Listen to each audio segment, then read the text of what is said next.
อ้บ่โอนได้พอเบิ่งเด้อบ่ยอมไปเพิ่นบ่อยากไปทุกคนช่วยด้วยไอชิดไม่จ่ายตังค์มันบ่มีสัญญาณนี่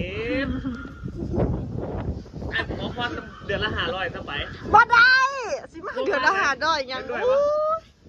จักพรจะเครื่องปีนี่เนาะ499เลยโอ้ยตื่นปิ่งไก่หามาหน่อยกินกับบ่อิ่มเอาเพิ่มให้เอาเดือนละ999เดือนละ999ครับผู้ใดก็ได้มาเอาพ่อใหญ่นี่ไปเก็บที่เอาเงินมาเดี๋ยวนี้ถ้าแบบว่าบอกว่า999นี่ไปทันทีเลยนี่เอาเจ้าเว้าอยู่มันยังบ่มาเลยนะ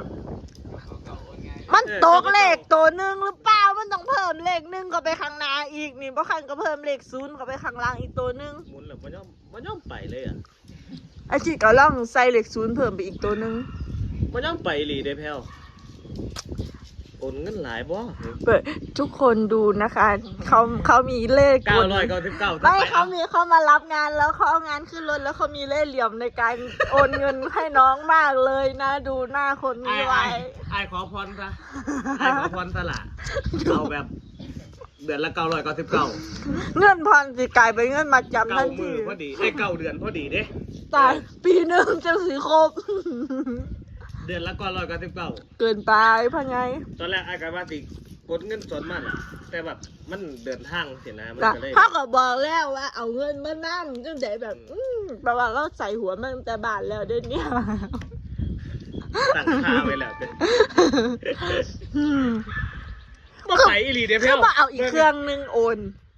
เครื่องนี้บ่มีแอป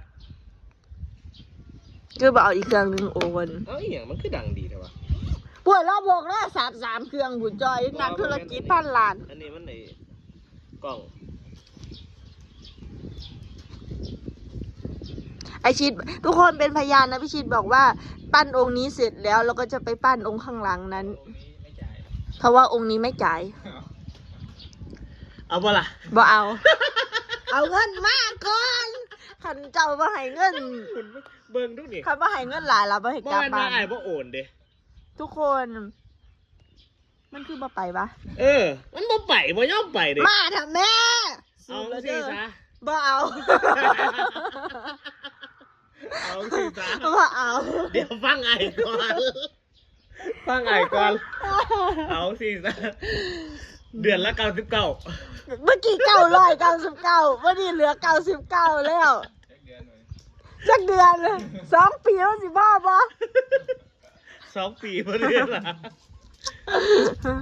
โอ้2 ปีบ่ได้ดิล่ะปีละ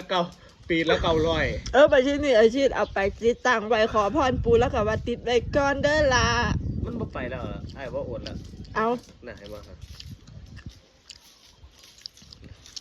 บ่ไปแล้วปิดแล้วขณะนี้อยู่ในภาพเต็มประสิทธิภาพว่าท่านว่าแต่ปานนั้นมันยังบ่ขึ้นให้อ้าย